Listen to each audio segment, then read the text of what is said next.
જય હિન્દ. સ્ટાર્ટ કરીએ છીએ આજનું બહુ મસ્ત મજાનું સેશન કે જે આપણે લાસ્ટ વીકમાં અધૂરું મૂક્યું હતું કન્જેક્શનનું. પછી હું છે એ બારગામ વયો ગયો તો અમદાવાદ, અને ફરી પાછો આવી ગયો છું અને આપણા સેશન આપણે કન્ટિન્યુ કરીએ છીએ ભાઈ. 4-5 દિવસ આઉટ ઓફ ધ સિટી હતો, ઘણું બધું શીખ્યો. ધ્યાન આપજો. ચલો, આપણે જે આગળના ફંક્શન જોઈ ગયેલા છીએ એના નામ એકવાર વાંચી દઈએ. કંજક્શન, કંજક્શન ફંક્શન નહીં, કંજક્શન એટલે સંયોજક નામનો ટોપિક આપણે ચાલે છે. અને સૌથી પહેલું કંજક્શન ધો અને અલ્ધો છે, પણ આપણે શીખવાનું ચાલુ કર્યું હતું અહીંયાથી, બટ યેટ અને સ્ટીલ થી. So though although, but yet still, if, unless, આ બધા ફંક્શન ચાલી ગયા છે. When, while. હવે અહીંયાથી આપણે આજે કન્ટિન્યુ કરીએ. ડન છે? તમે રેડી હોય તો એકવાર કમેન્ટમાં મને જણાવજો, એટલે આપણે નોન સ્ટોપ સેશન છે એ જોરદાર કન્ટિન્યુ કરીએ. રેડી છો? બુક અને પેન લઈને બેસવાનું. આઈએમપી નોટ્સ તમને લાગે કે બનાવવાની છે એ લખતું જાવ. બાકી સ્પીડ તમને વધુ લાગે કે સાહેબ હારવાર લખાતું નથી, પેલા ખાલી સમજી લઈએ પછી નોટ્સ બનાવશું, તો એ પણ ઓકે છે. એટલે પીડીએફ તમને હમણાં જ્યારે લેક્ચર ફિનિશ થાય બંને પછી તમને મળી જાય છે, તો એ પીડીએફ માંથી નોટ્સ બનાવી લેજો. ડન છે? સ્ટાર્ટ કરીએ છીએ આજનો કાર્યક્રમ. રેડી સાહેબ? કાંઈ ન ઘટે. Very good. કઈ ઘટવું ના જોઈએ. આજનું પહેલું ફંક્શન છે ઓર. હવે આ ત્રણેય વસ્તુને હારોહાર જ સમજો. એક છે ઓર, એક છે આઈધર ઓર, અને એક છે નાઈધર નોર. બોલો પહેલા. ઓર, આઈધર ઓર અને નાઈધર નોર. Okay sir. હવે ઓર, આઈધર ઓર અને નાઈધર નોર ત્રણે ત્રણ પસંદગી દેખાડવા માટે વપરાય. વાતને ધ્યાનથી જ સમજજો, કેટલી ઈઝી છે તમને ખ્યાલ આવશે. પસંદગી ઇન ધ સેન્સ મીન એનો એમ કરવાનો છે, મતલબ એમ કરવાનો છે કે આ બે વસ્તુ છે કે ભાઈ એક બોક્સ છે અને એક બોલ છે. સો બેમાંથી કોઈ એક, એના માટે તમે ઓર પણ વાપરી શકો, એના માટે તમે આઈધર ઓર પણ વાપરી શકો. પણ તમારે એમ કેવું છે કે બોક્સ પણ નહીં અને બોલ પણ નહીં, કે આઈ નહીં અને પેલું પણ નહીં. સો એના માટે ઓર કે આઈધર ઓર નહીં, એના માટે તમારે યુઝ કરવું પડશે નાઈધર નોર. એનો મતલબ સરજી એમ થયો કે આ જે ઓર અને આઈધર ઓર છે, આ જે બે વસ્તુ છે એ પોઝિટિવ છે, અને આ જે નાઈધર નોર છે એ કેવું છે? નેગેટિવ છે. યાદ રહેશે? ઓર અને આઈધર ઓર કેવું છે? પોઝિટિવ. અને આ જે નાઈધર નોર છે એ કેવું છે? નેગેટિવ. એકદમ ઈઝી સરજી. હવે એક વાત સમજો. જ્યારે મારે ઇંગ્લિશમાં એમ કેવું છે કે હું કાં તો શર્ટ ખરીદીશ અને કાં તો ટી શર્ટ ખરીદીશ, તો ને આપણે કઈ રીતે લખશું? તો કે આઈ વિલ બાય, હું ખરીદીશ. શું? તો કે આઈધર અ શર્ટ અને કાં તો T shirt, or a T shirt. હવે આ વાક્યને ધ્યાનથી જોવો અને સમજો. આ એક સેન્ટેન્સ સમજાય એટલે આખી સ્લાઇડ તમને ઇઝીલી સમજાય. શું કહી છે? આઈ વિલ બાય, બાય એટલે ખરીદવું થાય, બરાબર છે? કે હું ખરીદીશ. શું? તો કે આઈધર અ ટી શર્ટ, અથવા અહીંયા શર્ટ છે, either a shirt or a T shirt. So મુદ્દો સમજવાનો ઈ કે આઈધર પછી પસંદગી આપીને કે શર્ટ, તો ઓર પછી પણ પસંદગી જ છે કે T shirt. Easy. I will by either a shirt or a T shirt. હવે આ જ વાતને મારે એમ કેવી છે કે હું શર્ટ પણ નહીં ખરીદું અને ટી શર્ટ પણ નહીં ખરીદું. સો આઈધર ની બદલે અહીંયા કરી નાખો નાઈધર, અને નેગેટિવ છે તો અહીંયા તમે આઈધર માં ખાલી એન જ લગાડ્યો છે એટલે નાઈધર થઈ ગયું. જો ઈ જ પ્રમાણે ઓરમાં પણ ખાલી એન લગાડી દો અને ઓર લખી નાખો, બની ગયું નોર. સો નાઈધર નોર. વાંચો. I will buy neither a shirt nor a T shirt. હું શર્ટ પણ નહીં ખરીદું, હું ટી શર્ટ પણ નહીં ખરીદું. I will buy a jacket, હું જેકેટ ખરીદીશ. સો આઈધર ઓર અને નાઈધર નો કોન્સેપ્ટ એટલો. ડેન્જર. એક સેન્ટેન્સ હમણાં તમને પ્રેક્ટિસ માટે આપીશ, પણ એ પેલા ઓર નું પણ સમજી લો. ઓર એટલે તો અથવા થાય, એકદમ સિમ્પલ છે. આ ક્યારેક અધરવાઇઝ નહીતરની સેન્સમાં પણ વપરાય, પણ ઈ અત્યારે નથી, એ નેક્સ્ટ આપણે ભણશું ત્યારે આવશે. અત્યારે ખાલી યાદ રાખો ઓર એટલે અથવા. આને આપણે અત્યારના જવા દઈએ. ડન છે? એનું એકાદું સેન્ટેન્સ લખો સર. આ લખ્યું સર. હું એમ કહું કે he will go to Kolkata, he will go to Kolkata or Chennai. ઈ કાં તો કોલકાતા જશે ને કાં તો ચેન્નાઈ જશે. સો મોટે મોટું આઈધર ઓર પણ અહીંયા લગાડી શકો કે he will go to either Kolkata or Chennai. So either પછી કોલકાતા ઓર પછી ચેન્નાઈ, તો બંને પછી પસંદગી આવી કે નો આવી? સાહેબ આવી. તો આઈધર ઓર અને આ જે વસ્તુ છે ખાલી ઓર, આ બંનેમાં ફેર શું? આમાં બંનેમાં ફેર શું? યાદ રાખજો, માત્ર ને માત્ર બે વસ્તુની પસંદગી દેખાડવી છે. માત્ર ને માત્ર બે જ વસ્તુ વચ્ચે પસંદગી દેખાડવી હોય તો ત્યાં આઈધર ઓર યુઝ કરી શકો. પણ બે કરતા વધુ વસ્તુ વચ્ચે તમારે પસંદગી દેખાડવી છે, ધેન યુ શુડ યુઝ ઓર. તો તમારે ઓર નો યુઝ કરવો જોઈએ. વાત ક્લિયર થાય છે? ચલો આખી સ્લાઇડ તમને સમજાણી હોય કે સર ઓર નો મતલબ સમજાઈ ગયો કે એ પણ પસંદગી માટે, પણ એ બે કરતા વધુ માટે, અને બે માટે પણ આઈધર ઓર માત્ર બે માટે, અને નાઈધર નોર આઈ નહીં અને આઈ નહીં એવું કહેવા માટે, નેગેટિવ પસંદગી માટે. ખ્યાલ આવે છે કે નથી આવતો? સર લખવાનું છે? હા, સાથોસાથ લખી શકો છો, લખવાનું છે. બાકી લેક્ચર કમ્પ્લીટ થાય અને પીડીએફ મળે ત્યારે લખી શકો છો, હે ને? પણ નોટ્સ મેન્ટેન કરવાની છે. Reason what? તો કે જ્યારે એક્ઝામ આવશે ત્યારે આ રેકોર્ડેડ ફોર્મમાં લેક્ચર તો એપ્લિકેશનમાં અવેલેબલ હશે જ ત્યાં, પણ આટલા બધા લેક્ચર છે એનું રિવિઝન કરવા માટે એટલી બધી કલાકો ફરીવાર લેક્ચર જોવા, એના કરતા સિમ્પલ નોટ્સ બનાવેલી છે એને અમુક કલાકમાં આખી રિવાઇઝ કરો. એટલે નોટ્સ કમ્પલસરી છે. ઓકે સર, સમજાવો. ડન છે, આગળ વધીએ. ઓર આઈધર ઓર અને નાઈધર ઓર પછી બિફોર અને આફ્ટર. કેટલી સરળ વસ્તુ. પેલા તો એ મગજમાં બેહાડો કે બંને છે ને એ સમય માટેના કંજક્શન છે. સમય માટે before, after, when, while, as આ બધા શબ્દો છે જેમાંથી તમે વેન અને વાઇલ ભણી ગયા છો. આજે છે બિફોર અને આફ્ટર. બિફોર નો મતલબ થાય પહેલા અને આફ્ટર નો મતલબ થાય પછી. સાહેબ આ અમને ખબર જ છે, અમે ક્યાંક સાંભળેલું છે. Well done. હવે એને યુઝ કઈ રીતે કરવાનું છે એ આજે શીખી લો. એક સેન્ટેન્સ બિફોર નું બનાવશું, એક સેન્ટેન્સ આફ્ટર નું બનાવશું. હું ઇંગ્લિશ લખું છું, તમારે એનું ગુજરાતી મિનિંગ વિચારવાનું છે. તો ફર્સ્ટ સેન્ટેન્સ તમારા માટે છે કે રાઘવ કેમ, કમનું ભૂતકાળ કેમ આવ્યો, રાઘવ આવ્યો, એમ રાઘવ કેમ બિફોર શીતલ. અને એક સેન્ટેન્સ અહીંયા એમ લખવું કે ધ ટ્રેન કેમ આફ્ટર 6 o'clock.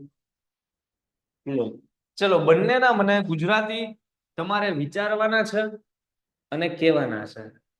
પેલા સેન્ટેન્સમાં શું છે અને બીજા તમે ત્યાંથી આન્સર આપશો ને બોલશો ને તો આઈ કેન હિયર ધેટ, એ મને સંભળાશે, બરાબર છે. પણ એના માટે વિચારો જરાક. રાઘવ કેમ બિફોર શીતલ. શું આનો મતલબ? Perfect, ready.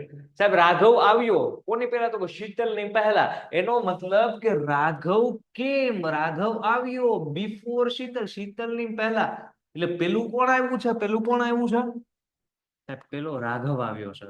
રાઘવ કેમ બિફોર શીતલ, શીતલ ની પહેલા આવી ગયો. તો પેલો રાઘવ આવ્યો હોય ને, કેમ કે શીતલ ની પહેલા, અને શીતલ બેન પછી આવ્યા છે. તો શીતલબેન ની પહેલા, શીતલ ની પહેલા બિફોર આવ્યું કોણ? તો કે રાઘવ. ઊંધું હાલો તોય સમજે, ચીતું હાલો તોય સમજે. ડન. ધ ટ્રેન જે રેલગાડી છે કેમ આવી, ક્યારે? તો કે આફ્ટર 6 o'clock. એટલે 6 વાગ્યા પહેલા આવી, 6 વાગ્યા પછી આવે. ધ ટ્રેન કેમ આફ્ટર 6 o'clock. આપણે ફોન આવે, આપણે ટ્રેનમાં બેસી ગયા હોય, મમ્મી પૂછે ઘરેથી કે બેટા તું અમદાવાદ જા છો, તો ટ્રેન ક્યારે આવી હતી, કેટલા વાગે આવી હતી, ટાઈમ ટુ ટાઈમ આવી હતી?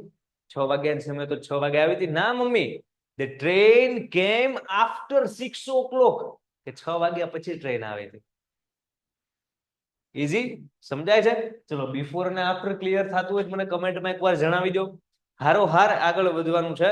દરેક સ્ટુડન્ટને આ ઈઝી કોન્સેપ્ટ છે અને મગજમાં એક ઘાય ઉતરવા જોઈએ.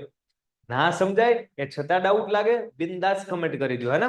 અથવા રેકોર્ડેડ ફોર્મમાં જ્યારે લેક્ચર અવેલેબલ થશે તમને આવતીકાલે, ત્યારે તમારે શું કરવાનું છે? એ લેક્ચરને ફરીવાર જોવાનું છે, વાળા ઘડીએ સમજવાનું છે, એકને કોન્સેપ્ટને મગજમાં ઉતારવાનો છે. કે જેથી કરી આનો ક્વેશ્ચન પૂછાય તો આપણે ઇઝીલી સોલ્વ કરી શકીએ, પણ કોન્સેપ્ટ આવડવો જોઈએ.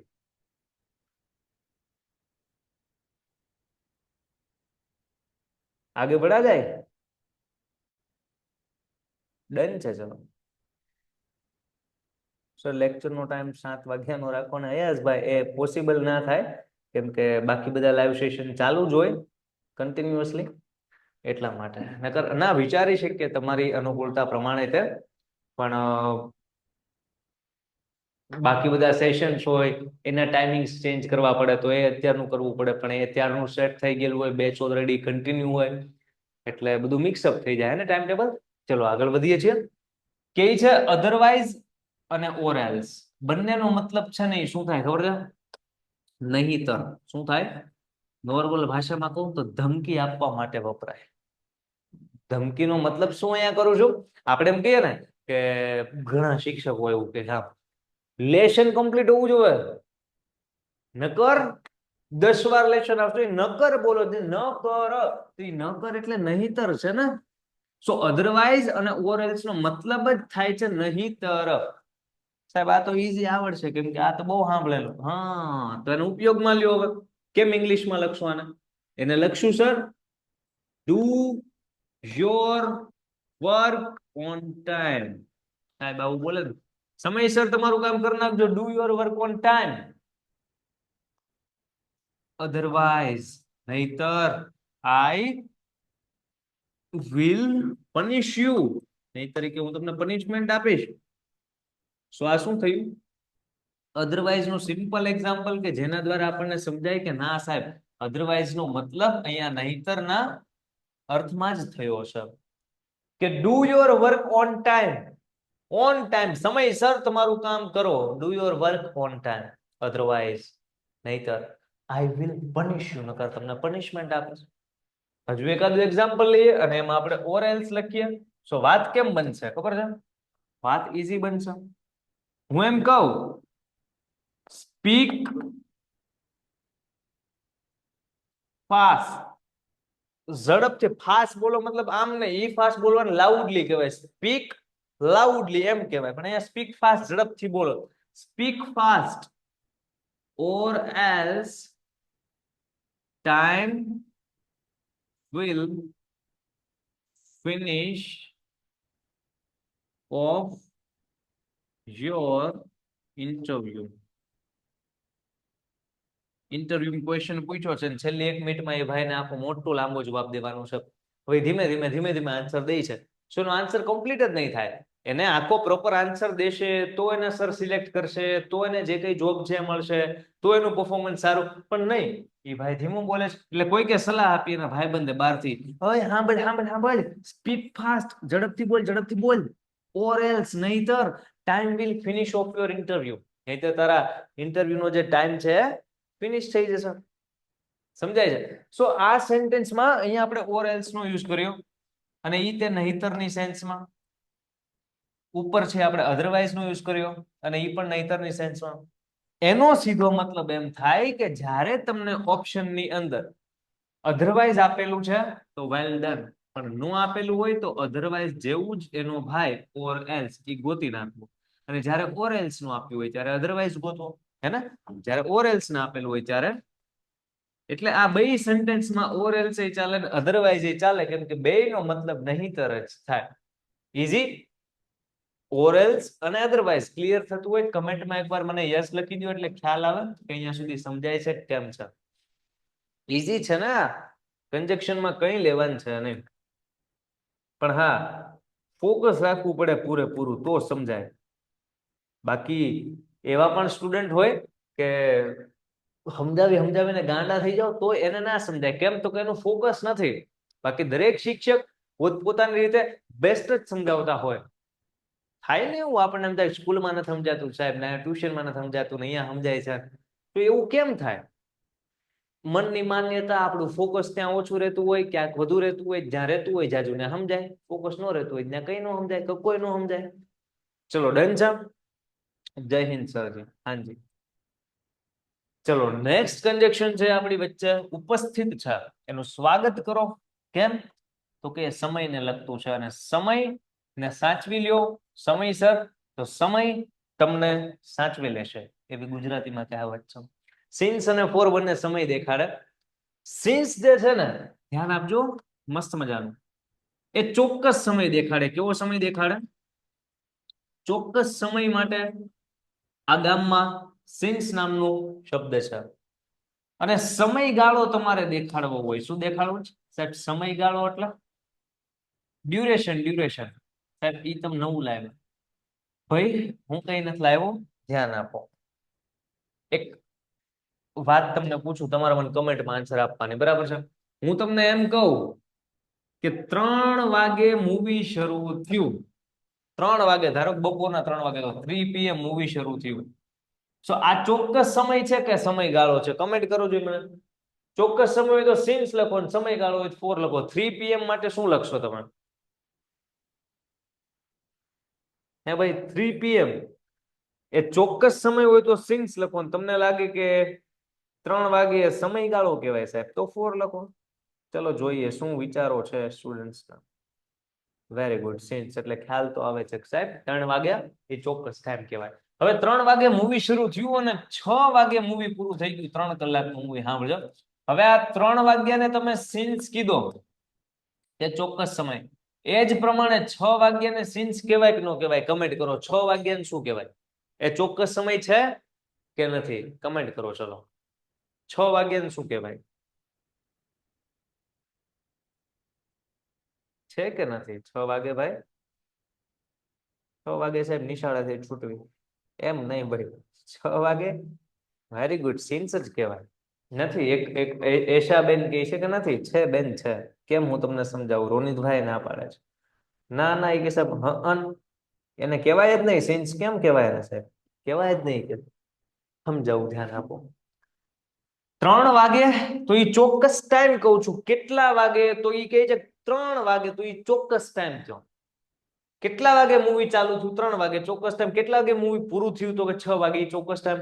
પણ અહીંયા સિન્સ લખી નાખો એટલા માટે કેમ કે ચોક્કસ ટાઈમ. તમે સવાર 7:30 સ્કૂલે જતા હોય તો 7:30 ચોક્કસ સમય છે, રાતના 11:48 ચોક્કસ સમય છે, અને અત્યારના વાગ્યા છે 9:23 ચોક્કસ સમય છે. સિન્સ. પણ વાત એમ છે કે આજે વચ્ચેનું 3 કલાકનો જે ટાઈમ છે, આ ટાઈમ છે ને 3 થી 6, એટલે કેટલી કલાક થાય? 3 કલાક. કેટલી કલાક? 3 hours. 3 hours, 3 કલાક. શું આ 3 કલાક છે ને એને ચોક્કસ સમય ના કહેવાય? ક્યાં ગયા આપણે 3 કલાક? અહીંયા રહ્યા. આજે 3 કલાક છે ને એને સમયગાળો કહેવાય, એટલે કે ફોર કહેવાય. 3 કલાકને શું કહેવાય? હું તમને સમજાવું. 3 વાગે, 3 વાગે ચોક્કસ સમય. 6 વાગે ચોક્કસ સમય. પણ 3 વાગ્યાથી 6 વાગ્યા સુધીનો સમય, એટલે કે આજે 3 કલાક છે, એ 3 કલાકનો સમયગાળો થયો. કે પેલા 3:10 થઈ, 3:20 થઈ, 3:30 થયા, 4 વાગ્યા, 4:30 થયા, 5 વાગ્યા, 5:30 થયા, અને 6 વાગ્યા. સો આખો 3 વાગ્યાથી, ધારો કે 3 વાગ્યા અહીંથી સ્ટાર્ટ થયું, સમય આગળ વધતો ગયો, 4 વાગ્યા, 5 વાગ્યા અને 6 વાગ્યા. સો આ 3 થી 6 વાગ્યા સુધીનો આ સમયગાળો કહેવાય. સમજો તો, સમયગાળો કહેવાય, ડ્યુરેશન કહેવાય. પણ આને ખાલી ચોક્કસ સમય 3 વાગ્યા, આને ખાલી ચોક્કસ સમય 6 વાગ્યા. દિમાગમાં જાય છે ચોક્કસ સમય શું છે અને સમયગાળો શું છે? સમજાય છે? પેલા આટલું સમજાતું હોય તો મને કયો, તો તમને આખી વસ્તુ આની સમજાશે એઝ અ કન્જક્શન. પણ પેલા આ વસ્તુ મગજમાં ઉતરવી જોઈએ. ચલો પછી ક્વેશ્ચન પૂછી લઉં છું એટલે ખ્યાલ આવે. સમજાય છે ને?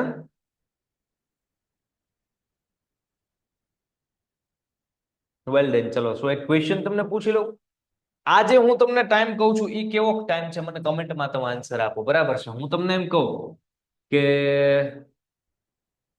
9:02 આ સેન્સ કે ફોર? આ સેન્સ કે ફોર? Comment your answer. આ ચોક્કસ સમય છે કે પછી સમયગાળો છે? સિન્સ. Well done. ચલો, સમજાય તો છે. હવે સિન્સ અને ફોર ને સમજવું એકદમ ઈઝી. કેમ? તો કે હવે તમને કોન્સેપ્ટનો 80% ભાગ સમજાઈ ગયો છે. સિન્સ નું એક સેન્ટેન્સ લખું, ફોર નું એક સેન્ટેન્સ લખું, સીધું ગળે ન ઉતરે તો કેજો, એક ઘાય ઉતરી જાય. અહીંયા હું એમ લખું કે આઈ have bin writing since morning, હું સવારથી તમારી રાહ જોઉં છું. તો આ સવાર છે ને એ ચોક્કસ સમય છે. ચોક્કસ સમય કેવો? ક્યારથી? સવારથી. ક્યારથી? સવારથી. ચોક્કસ. અને અહીંયા હું લખું I have been writing for 2 hours. અહીંયા કહે છે હું 2 કલાક જેટલા સમયગાળા લખ્યું. જો 2 કલાક જેટલો સમયગાળો, સો 2 કલાક.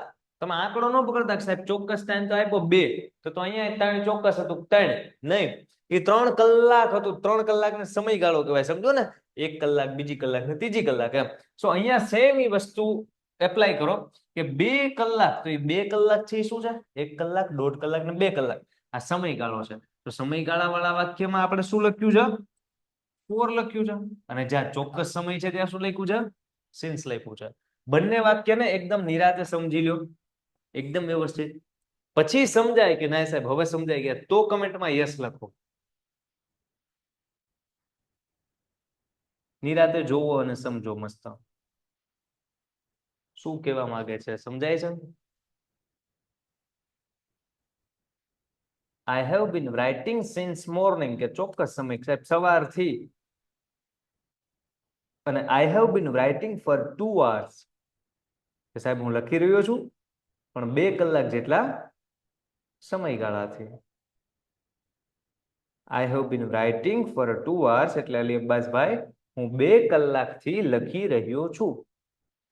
વેલ દેન, ચલો હવે આગળ बढ़ा જાય. સો આ હતું સિન્સ અને ફોર નો ઈઝી કોન્સેપ્ટ. નેક્સ્ટ કન્જક્શન સો અને ધેરફોર બંનેનો મતલબ થાય તેથી, જેને તમે એટલે કે એવું પણ કહો છો. સો તેથી અથવા એટલે કે.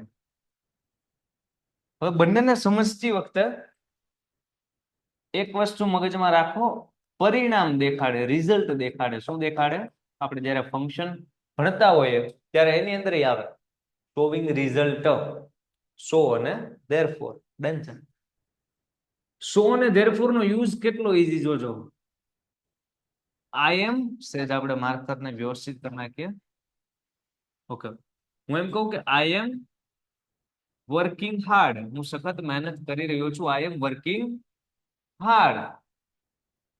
સો આઈ વિલ ગેટ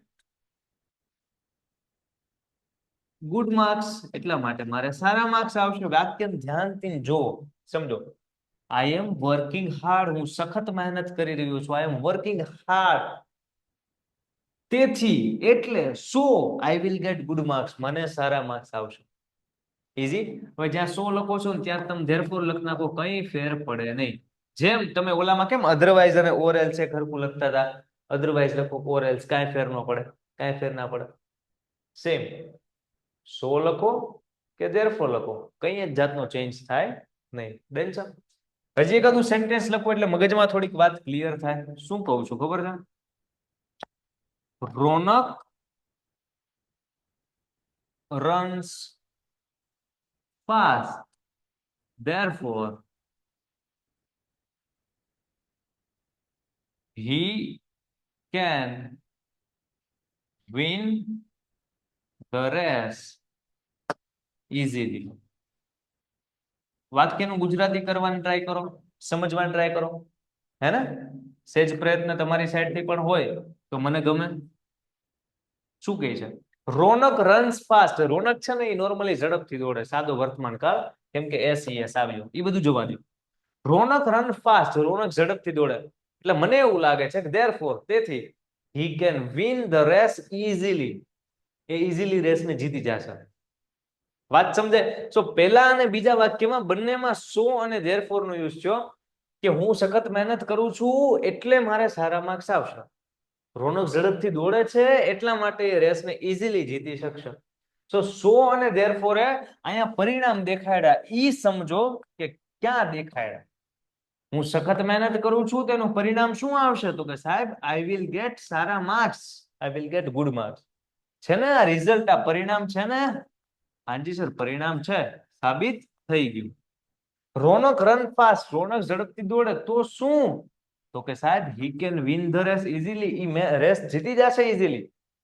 સમજાય છે? રેસ જીતી શકે છે ઇઝીલી. જો આ પણ શું થયું તો કે સાહેબ આ વાક્ય પણ છે, આખું શું થયું? રિઝલ્ટ, પરિણામ થયું. તો અહીંયા ફરીવાર સાબિત થયું. આવા 200 વાક્ય લો ને, 200 સાબિત થાય. કોન્સેપ્ટ એક જ હોય, સમજાઈ જાય કે સો અને ધેરફોર પરિણામ દેખાડે અને બંનેનો મતલબ તેથી કે એટલે કે થાય. પછી સાહેબને જ્યાંથી ક્વેશ્ચન કાઢવા એને કાઢે. કોન્સેપ્ટ કોઈ દી બદલાય નહીં. એટલે કહું, કોન્સેપ્ટ જ્યારે સમજતા હોય ને ત્યારે પૂરેપૂરું ફોકસ રાખવાનું કે જેથી જ્યારે પ્રેક્ટિસ કરો ને ત્યારે તમે કુંડાળામાં ના આવી જાઓ, ત્યારે ઈઝી લાગે. હે ને? થાય કેવું, આપણે સાહેબ ભણાવતા હોય ને જ્યારે ચેપ્ટર સ્ટાર્ટ કરે અથવા તો સાહેબ જ્યારે કોન્સેપ્ટ સમજાતા હોય તે ધ્યાન ન હોય. પછી એમસીક્યુ ગોખતા મેં છોકરાઓ જોયા છે, ઇવન ટ્રુ ફોલ્સ ગોખતા છોકરાઓ જોયા છે. આ ધંધા કરાય? કરાય નહીં. ચેપ્ટર વ્યવસ્થિત સમજી લો, ટ્રુ ફોલ્સ ગમે એ આવડશે, એમસીક્યુ ગમે એ આવડશે, ક્વેશ્ચન આન્સર અટેમ્પ્ટ કરતા આવડશે, પણ નહીં, લેક્ચરમાં ધ્યાન નહીં. અને પછી આપણે શું કરવું છે? પ્રેક્ટિસ કરવી. પ્રેક્ટિસમાં ખોટા પડે, ટેસ્ટમાં માર્ક ઓછા આવે. કેમ? કેમ કે ગોખેલા બધા હરખા યાદ આવતા નથી. અને યાદ આવે તો સાહેબ ક્વેશ્ચન ટ્વિસ્ટ કરીને પૂછે છે, આપણને ખબર પડતી નથી, આપણે ગોખેલા આન્સર લખીને આવીએ છીએ, પછી માર્ક કટ થાય છે. થાય ને આવું? હે ને? સો આવું નથી કરવાનું. કોન્સેપ્ટ દરેક સબ્જેક્ટની વાત કરું છું, ખાલી ઇંગ્લિશની નહીં. સમજી લો, વાત ઈઝી થઈ જશે. ચલો, સો અને ધેરફોર એકવાર જોઈ લો. ડન હોય તો મને કમેન્ટમાં કહી દો. સમજાય છે?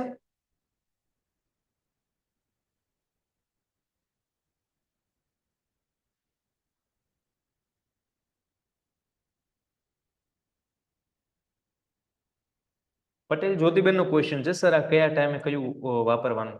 ઓપ્શનમાં તમને આપેલું હોય. ધારો કે આ ક્વેશ્ચન આપ્યો તમને કેમ પૂછે ખબર છે? ક્વેશ્ચન આપણે કંઈક અલગ હાઇલાઇટ કરી. હા, ક્વેશ્ચન તમને આમ પૂછે, બે વાક્ય તમને આપે કે આઈ એમ વર્કિંગ હાર્ડ, પછી પૂર્ણ વિરામ. આ સો આ લખીને જ નો આપે, આ લખીને જ નો આપે, પૂર્ણ વિરામ.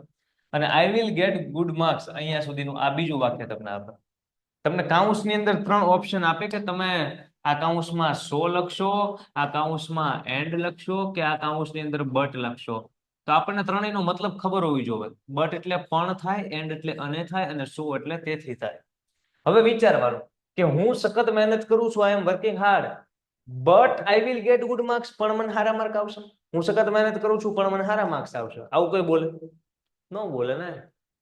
હું સખત મહેનત નથી કરતો પણ મારા સારા માર્ક આવશે, આવું કોઈક બોલે. કેમ? તો કે વિરોધાભાસ આવે. એને આગળ વાળામાં જોઈને લખશે. પણ આપણે અહીંયા એવું કઈ નથી. હું સખત મહેનત કરું છું પણ સારા માર્ક્સ આવશે, આ ઓપ્શન નીકળી ગયો. હું સખત મહેનત કરું છું અને સારા માર્ક્સ આવશે, તો આ થોડું ખારું લાગે છે. પણ આની કરતાંય પરફેક્ટ જ્યારે આવું છે ત્યારે 100 ને એન્ડ ભેગા નહીં આપે, પણ મેં તમને સમજાવવા માટે આપ્યું છે. બાકી 100 ઓપ્શનમાં ન હોય તો you can choose and also. તમે એન્ડ પણ ટીક કરી શકો. જો ને, I am working hard and I will get good marks, અને મારા સારા માર્ક્સ આવશે. પણ ધારો કે એન્ડ ઓપ્શનમાં નથી, અથવા એન્ડ છે એ છતાં આને કાઢ્યો. કેમ? તો કે મને અત્યારે ખબર છે કે આનો પરફેક્ટ આન્સર છે શું છે? 100 છે. ખ્યાલ આવે છે કે આઈ એમ વર્કિંગ હાર્ડ, હું સખત મહેનત કરી રહ્યો છું. શું? તેથી સાહેબ, તેથી આઈ વિલ ગેટ ગુડ માર્ક્સ, મારા સારા માર્ક્સ આવશે. સો બેન આ રીતે પૂછાય. ખ્યાલ આવે? ચલો, આ ક્લિયર હોય તો આગળ વધીએ હવે આપણે. ડન છે? Well done. ચલો, નેક્સ્ટ કન્જેક્શન આજનું આપણું શું છે? ઇફ અને વેધર. કેટલી ઈઝી વસ્તુ. ઇફ અને વેધર બંનેનો મતલબ થાય જો તો. પણ અહીંયા જો તો ના અર્થમાં નથી. તમને સમજાવું. પ્રશ્નાર્થ વાક્ય હોય ને, પ્રશ્નાર્થ વાક્ય, એની અંદર ઇફ અને વેધર વપરાય. પેલા તો તમને ઇફ અને વેધર જે છે એ જોતોના અર્થમાં સમજાઈ દઉં, પછી નોર્મલ આપણે સમજશું. હે ને? જો હું એમ કહું કે if he runs fast, if he runs fast, જો એ ઝડપથી દોડે, if he runs fast he can win the race. હવે જો સેમ સેન્ટેન્સ છે પણ મતલબ કેટલો ફેરવાઈ જાય ખાલી ને ખાલી એક કન્જેક્શન ના હિસાબે. જો એ ઝડપથી દોડે, if he runs fast he can win the race, એ રેસ જીતી શકે. સો અહીંયા જો તો ના અર્થમાં આવ્યો કે જો એ ઝડપથી દોડે તો એ રેસ જીતી શકે. સમજાય? હવે ઇફ અને વેધર નો પ્રશ્નાર્થ વાક્ય તરીકે યુઝ તમે સમજો. આ તો કેના ઓલામાં થયો? તો કે શરત દેખાડતા. જો અને તો કેમ આવે? શરતમાં આવે. સો આમાં આપણે શું જોયું? શરત, કે જો આમ થાય, જો ઈ ફાસ્ટ દોડે તો ઈ રેસ જીતે, he can win race if he run fast. હવે જુઓ પ્રશ્નાર્થ વાક્યમાં કઈ રીતે છે ઈ આ ઇફ અને વેધર આવે. તો કે એક સેન્ટેન્સ આપણે સિમ્પલ લખીએ આમ કરીને, આમ કે she asked him if he was late. હવે અહીંયા if છે ને એને બદલે તમે વેધર પણ લખી શકો.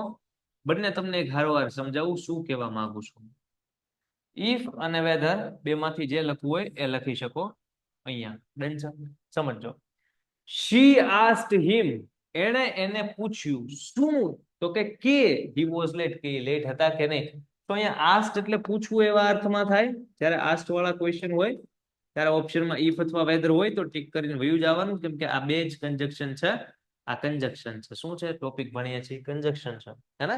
એ બે કન્જક્શન છે, ઈ જ માત્ર આવડા આસ્ટ હારોહાર આવે એટલે આસ્ટ વાળું વાક્ય દેખાય. અને આ રીતનું સેન્ટેન્સ આને નોર્મલી ઇનડાયરેક્ટ સ્પીચ નું સેન્ટેન્સ કહેવાય. કેનું કહેવાય?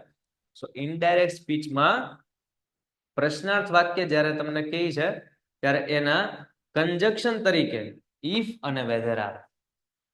સો she asked him, એને પૂછ્યું if he was late, કે શું ઈ મોડા આવ્યા હતા, whether he was late, કે શું ઈ મોડા આવ્યા હતા.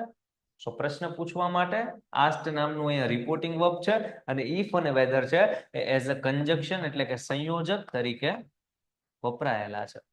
સો બંને યુઝ કેસ તમને આવડવા જોઈએ, નહીં માત્ર ખાલી જો અને તો વાળો. આ પણ ઈઝી છે, મેં તમને ટ્રીક પણ આપીને કઈ રીતના તમારે એને સોલ્વ કરવાનું. સો પ્રશ્નાર્થ વાક્યની અંદર આ રીતના યુઝ થશે જ્યારે ઇનડાયરેક્ટ સ્પીચ નું વાક્ય છે. જ્યારે ઇનડાયરેક્ટ સ્પીચ ભણશું ત્યારે તમને એ બહેતર સમજાશે. પણ અત્યારે આટલું યાદ રાખો, આસ્ક વાળું સેન્ટેન્સ હોય, ઇનડાયરેક્ટ સ્પીચ જેવું લાગે એટલે કન્જક્શનમાં ઇફ અથવા વેધર જ આવે. પ્રશ્નાર્થ વાક્યમાં ઇફ અથવા વેધર જ આવે. પ્રશ્નાર્થ વાક્ય હોવા છતાં સાહેબ અહીંયા પ્રશ્નાર્થ ચિહ્ન નથી. કેમ? તો કે આ ઇનડાયરેક્ટ સ્પીચ નું સેન્ટેન્સ છે. ઇનડાયરેક્ટ સ્પીચમાં સેવ ટમેટા બધા નીકળી જાય, પ્રશ્નાર્થ ચિહ્નો બધા નીકળી જાય. ડન છે? અને આ જોતો વાળો તો ઈઝી છે. If he runs fast, he can win the race. જો ઝડપથી દોડશે તો રેસ જીતશે. ચલો, સમજાતી હોય આ વસ્તુ કમેન્ટમાં એકવાર મને યસ લખી દો કે નહીં સર તમે કીધું અમને સમજાણું. ના સમજાતી હોય તો એમ લખી દો સાહેબ સમજાણું નહીં.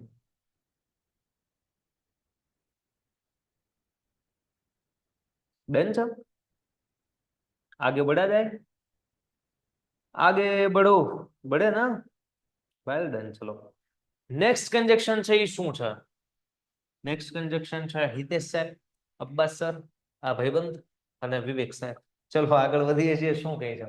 સો ધેટ, કે જેથી કરીને. સો ધેટ નો મતલબ જ થાય કે જેથી કરીને. કે જેથી કરીને, કે જેથી કરીને. યાદ રાખી લો ને, કે જેથી કરીને. કેટલી ઈઝી વસ્તુ ખબર છે? જેઠાલાલ જેટલી ઈઝી વસ્તુ ના. ના સાહેબ, જેઠાલાલ કઈ ઈઝી નથી. ધ્યાન આપો. કે જેથી કરીને હું એમ કહું કે she is typing fast, એ ઝડપથી ટાઈપ કરી રહ્યા છે. so that she finish her work, કે જેથી એનું કામ પૂરું થઈ જાય. she is typing fast so that she finish her work. સમજાય? તે ઝડપથી ટાઈપ કરી રહ્યા છે. she is typing fast. શું લેવા સાહેબ? શું લેવા? શા માટે? તો કે so that she finish her work, એનું કામ પૂરું કરી શકે. સમજાય? તો so that નો આ રીતના આપણે યુઝ કરીએ છીએ. હજી એકાદું સેન્ટેન્સ લઈએ એટલે તમને મગજમાં વધુ સમજાય. હું એમ કહું શ્યામ is doing his homework. શ્યામ છે એનું હોમવર્ક કરી રહ્યો છે. so that he can watch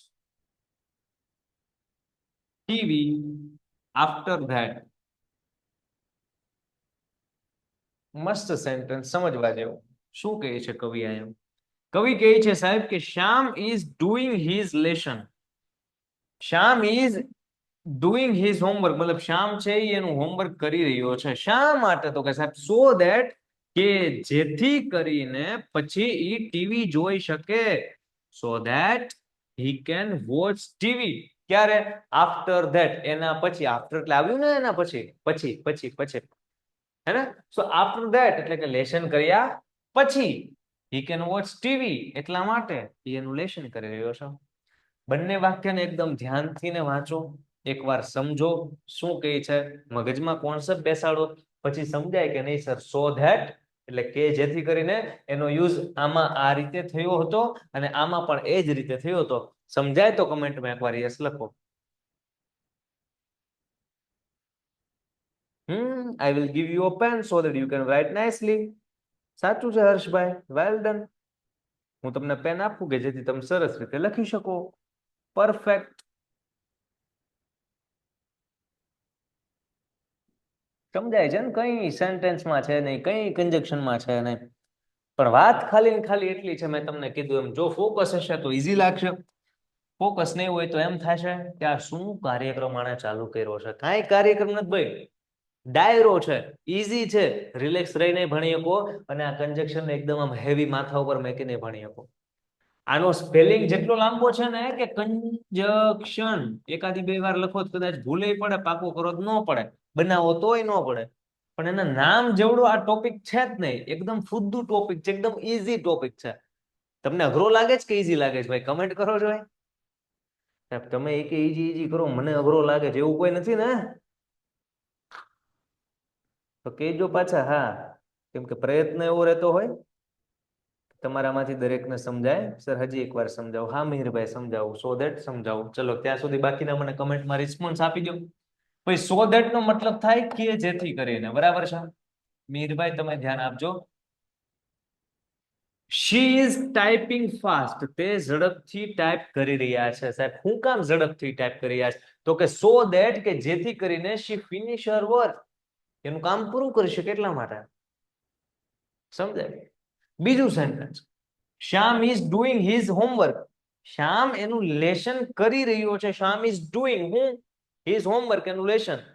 શા માટે સાહેબ? તો કે જેથી કરીને he can watch TV after that. એના પછી ટીવી જોઈ શકે ને એટલા માટે. સમજાય? સો કે જેથી કરીને એવું જ્યારે તમારે બોલવું છે કે આ આમ થાય છે, હું લેવા? તો કે આમ હાટું, આ કરવા માટે, આના પછી આ માટે. સો કે જેથી કરીને એટલે સો ધેટ એવું મૂકી દેવાનું. સમજાય મિહિરભાઈ કે ના સમજાય? ઈઝી છે, વેલ ડન. ચલો ખૂબ સરસ. સો આજનો સેશન આપણે અહીંયા સુધી રાખીએ છીએ. 10 સુધી આપણે કમ્પ્લીટ કર્યા છે. નેક્સ્ટ સેશનમાં જ્યારે આવશું ત્યારે આગળના બિગ બોસથી કન્જક્શન આપણે કન્ટિન્યુ કરશું. આજના સેશનમાં કાંઈ પણ ડાઉટ હોય બિંદાસ પૂછી શકો છો, કમેન્ટ કરી શકો છો. કોઈને કઈ હાથ ઊંચો કરીને પૂછવું હોય તો માઇક હું તમારું અનમ્યુટ કરું છું. ચલો કઈ પણ ક્વેશ્ચન હોય તો મને કહી દો. નો ડાઉટ સાહેબ. ડાઉટ નો સ્પેલિંગ શીખી લો યાર વારીસભાઈ. દર વખતે ડાઉટ નો સ્પેલિંગ ખોટો આવે છે. ડાઉટ તમને કઈ નથી થતો, વેલ ડન, કે સમજાય છે? ડાઉટ નો સ્પેલિંગ શીખી લો. હા, આ ડાઉટ નો સ્પેલિંગ થશે શંકા. કઈ શંકા, કઈ ડાઉટ. ઓકે, નો ડાઉટ તરીકે. ચલો કોઈને કઈ પણ પ્રશ્ન, જીવનમાં તકલીફ કે મજા મજા ચાલે છે બધું? સર ઇંગ્લિશનું ગુજરાતી કરવાનું ઈઝી નથી લાગતું. ઓકે બારૈયા હિરલબેન, આના માટે યુટ્યુબમાં વિડીયો આપણે અપલોડ કરશું કંઈક. મજા મજા, વેલ ડન, ખૂબ સરસ. બસ તો આમ જ મજામાં રહી અને સરસ મજાની મહેનત કરતા રહો. તમને બધાને તમારી જે પ્રિપરેશન કરી રહ્યા છો, એક્ઝામ માટે તૈયારી કરી રહ્યા છો, એના માટે ઓલ ધ બેસ્ટ. દરેક સબ્જેક્ટમાં બહુ મસ્ત ધ્યાન આપવાનું છે અને દરેકમાં આટલી જ મહેનત કરવાની છે. મળીએ છીએ નેક્સ્ટ સેશનમાં. જય હિન્દ, જય ભારત.